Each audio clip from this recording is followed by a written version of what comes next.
क्या आपको भी लगता है कि इतने इंटरनेशनल फुटबॉल मैच मतलब सिर्फ 22 प्लेयर और एक फील्ड और एक सामान्य सा एक फुटबॉल, तो आप गलत है। इंटरनेशनल के जो फुटबॉल है वो नॉर्मल सा गली मोहल्ले में खेलने वाला फुटबॉल बिल्कुल नहीं है। ये टेक्नोलॉजिकल फुटबॉल है, एआई फुटबॉल है या फिर स्मार्ट फुटबॉल। मजाक नहीं कर रहा हूँ। एआई आज के इंटरनेशनल फुटबॉल के भीतर टेक डिवाइस छुपा होता है। 2026 की फीफा वर्ल्ड कप में जो बॉल देख रहे हो आप, जिसका नाम एडिडास ट्रियोंडा है, उसके भीतर माइक्रोचिप छुपा है। एक जमाना था जब फुटबॉल गाय के चमड़े से बनाया जाता था, लेकिन आज वो फुटबॉल टेक्नोलॉजिकल फुटबॉल है और इसी टेक्नोलॉजिकल फुटबॉल में कन्वर्ट हो चुका है। तो आज के इस वीडियो में हम इसी फुटबॉल के इवोल्यूशन के बारे में जानेंगे कि फुटबॉल एनिमल के चमड़े से बदल के टेक्नोलॉजिकल कैसे बना और 2026 की फीफा वर्ल्ड कप का जो ट्रियोंडा फुटबॉल है, इसके अंदर का हर एक टेक का बारे में। तो आइए वीडियो को शुरू करते हैं।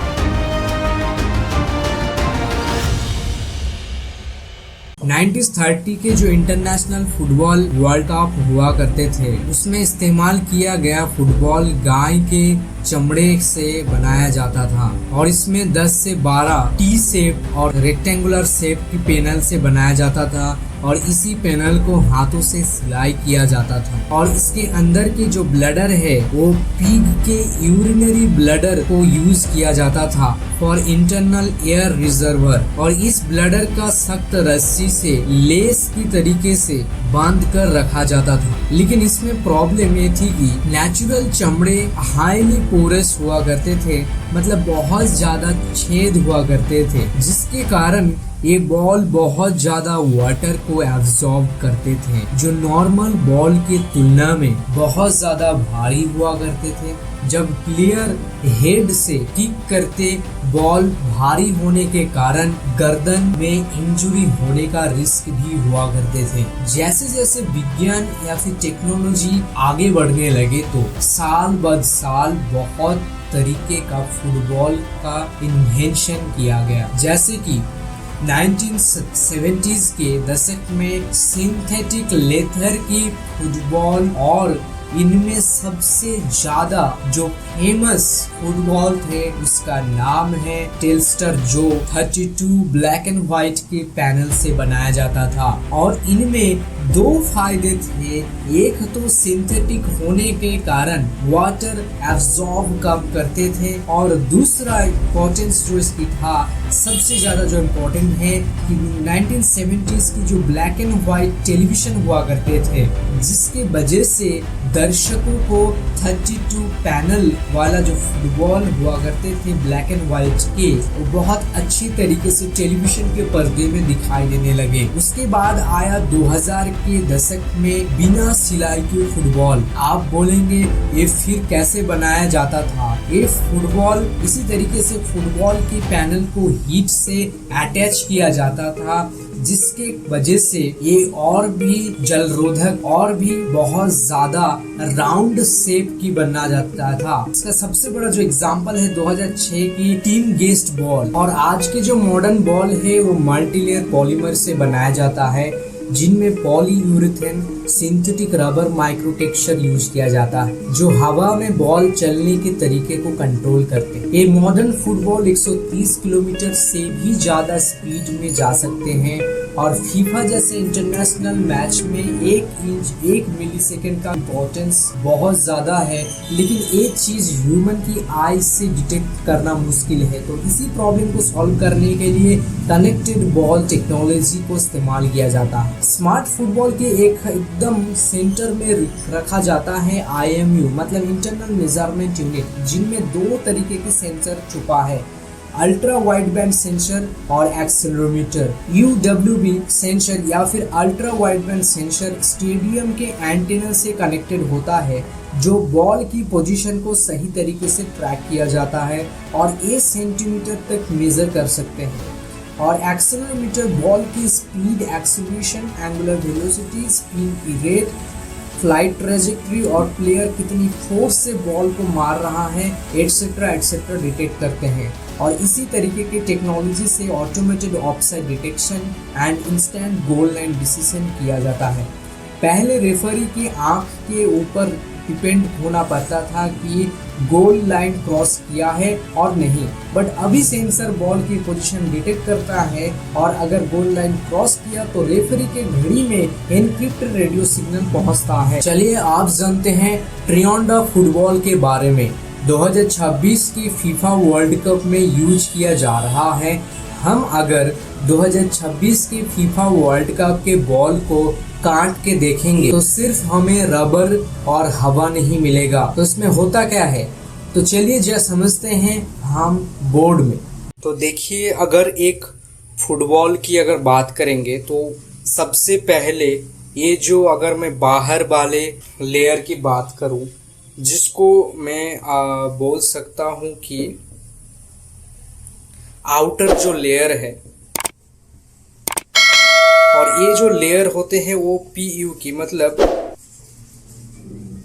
पॉलीयूरेथेन की बने होते हैं। और ये जो यूरेथेन है, इसकी अगर स्ट्रक्चर भी आपको देखना है तो मैं आपको बता देता हूं। ये पॉलीयूरेथेन की जो यूरेथेन की स्ट्रक्चर है, इससे बनाया जाता है। ये आपके आउटर लेयर हो गया, और इसी आउटर लेयर के अंदर जो लेयर होते हैं, हम इनर जो लेयर है, और इस इनर लेयर को कहते हैं हम ब्यूटाइल ब्लैडर कहते हैं। तो बाहर वाले जो आउटर लेयर है उसे हमने आउटर लेयर पॉलीयूरेथेन बोल दिया, और जो इनर जो लेयर है उसे हम ब्यूटाइल ब्लैडर बोल देते हैं।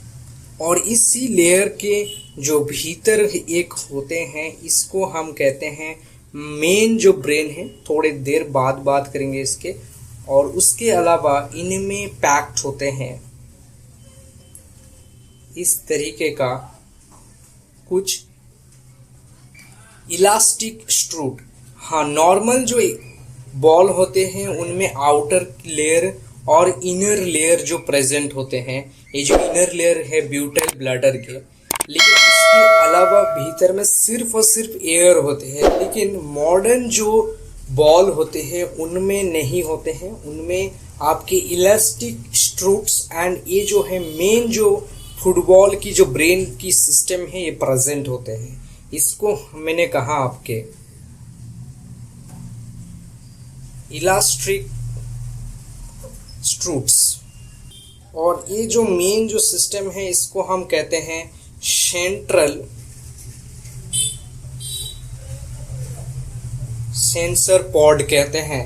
और इसी सेंट्रल सेंसर पॉड में, जिसको हम मेन ब्रेन भी बोलते हैं, जिनमें होते हैं दो तरह की सेंसर सिस्टम। एक सेंसर सिस्टम होते हैं, काम करते हैं पोजीशन के ऊपर, जिसे हम कहते हैं पोजीशन सेंसर सिस्टम, जैसे कि आपके UWB sensor.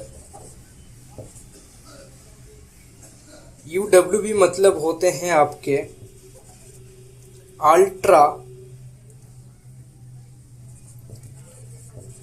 Ultra wide band sensor. और दूसरी जो सेंसर होते हैं वो आपके काम करते हैं मोशन सेंसर सिस्टम के ऊपर, जिसके दो एग्जाम्पल, दो चीज रहते हैं। एक का नाम है एक्सेलेरोमीटर, और दूसरे की जो नाम है वो उसे कहते हैं गायरोस्कोप।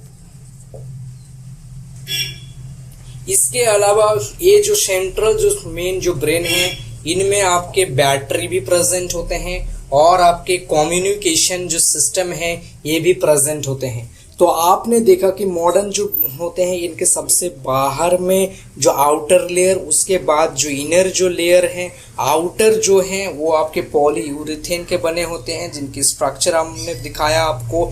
आउटर लेयर होते हैं, भीतर की जो है आपके ब्यूटाइल ब्लैडर की बने होते हैं। मैं आपको बता देता हूँ कि नॉर्मल जो होते हैं, इनमें आपके 11.5 से लेके 16 आपके PSI की प्रेशर आपके अंदर होते हैं। इनके भीतर आप बोल सकते हैं एयर भी प्रेजेंट है हर एक में। और ये जो आपके इलास्टिक जो एक फाइबर तरीके से इलास्टिक स्ट्रूट होते हैं, जिनके काम क्या है, इनके बारे में वीडियो में आगे आप जानेंगे।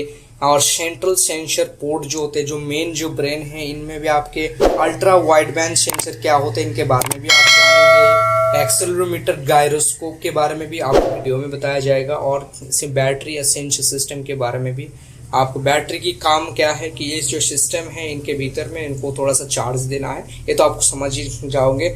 जैसे कि आपने देखा इसके भीतर की टेंशनॉइड suspension system and inductive wireless charging coil, इसके अलावा ट्रियोंडा के मेन जो ब्रेन है और मेन जो सिस्टम है वो दो हिस्से में बटा गया है। आप इस तरीके से सोच सकते हैं, हमारे ब्रेन के दो हेमिस्फीयर होते हैं। पहला है इनर्शियल मेजरमेंट यूनिट और IMU, जिसके भीतर 3D accelerometer and 3D gyroscope, इसका सैम्पलिंग रेट जो होता है 500 हर्ट्ज होता है, मतलब हर सेकेंड में 500 बार डेटा को इकट्ठा करते हैं। इसके जरिए ये पता लगा जाता है कि खिलाड़ी ने गेंद को कब मारा, गेंद की रफ्तार क्या थी और बदलाव क्या आया रफ्तार में, गेंद कितनी तेजी से घूम रही है, गोल पोस्ट या किसी भी दूसरे खिलाड़ी से टकराने का जो पल है, उन सारी चीजों के बारे में पता किया जाता है। दूसरा है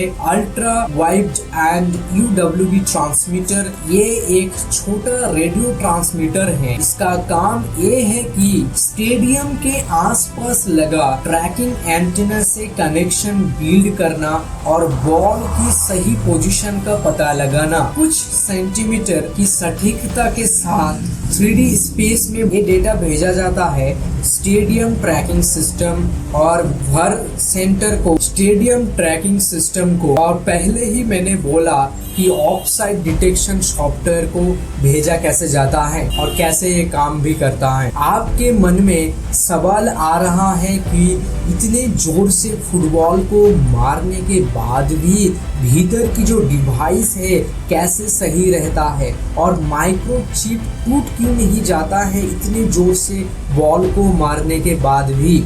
इसके पीछे की साइंस ये है कि इसमें शॉक एब्जॉर्प्शन टेक्नोलॉजी है। मैंने आपको पहले ही बोला कि इसमें इलास्टिक फाइबर प्रेजेंट होता है, तो जब प्लेयर जोर से बॉल पर आघात करते हैं तब फाइबर लूज हो जाते हैं। अगर आपको पता हो स्प्रिंग फोर्स के बारे में कि ये F = -kx होते हैं, उसी तरीके से इसका, इसी के अलावा इसके अंदर की जो एयर प्रेशर होता है जो लगभग 11.5 से लेके 16 PSI होते हैं, जो एक न्यूमेटिक क्वेश्चन तरीके का काम करते हैं, जिसके वजह से बॉल में किक करने वाला फोर्स हर डायरेक्शन में स्प्रेड हो जाते हैं, जिसके वजह से सेंसर में प्रेशर कम होता है। इसके अलावा इलेक्ट्रॉनिक डिवाइस को इपोक्सी रेसिन से कवर किया जाता है। फुटबॉल में विज्ञान इस तरीके से फैला हुआ है जो कि मैं आपको बताते बताते थक जाऊंगा। जैसे कि स्टेडियम में प्लेयर ट्रैकिंग कैमरा होते हैं जो प्लेयर के शरीर के 29 इम्पोर्टेंट पॉइंट को ट्रैक करते हैं, जैसे लेग हो गया, शोल्डर हो गया, नी हो गया, बॉडी पोजीशन और भी बहुत सारा। सबका नाम बताओ तो देखो, नाम बताते बताते गोवा पहुंच जाएगा। वाह! आज के लिए बस इतना ही। फुटबॉल में यूज होने वाला और भी बहुत सारे टेक्नोलॉजी है, लेकिन अगर आप चाहते हो तो दूसरे किसी वीडियो में हम इसके बारे में जरूर बात करेंगे, जरूर डिस्कस करेंगे। कमेंट करिए अगर दूसरे सारे टेक्नोलॉजी के बारे में जानना है तो, और लाइक करना ना भूलिए। मैं मिलता हूँ आपसे अगले दूसरे वीडियो में, तब तक के लिए ओके बाय। एक तो बेसिक ट्रिक है, एक तो लाइक और शेयर ठोक दीजिए, महाकाल का दबाकर लाइक और शेयर ठोक दीजिए। 5000 लौटे दिख जाना चाहिए। ये 4000 के लिए मैं यहाँ पे नहीं खड़ा हूँ, पूरा साल मेहनत करता हूँ आपके लिए बेटा। ऐसा नहीं चलेगा, ऐसा नहीं चलेगा। लाइक ठोकी दबा के।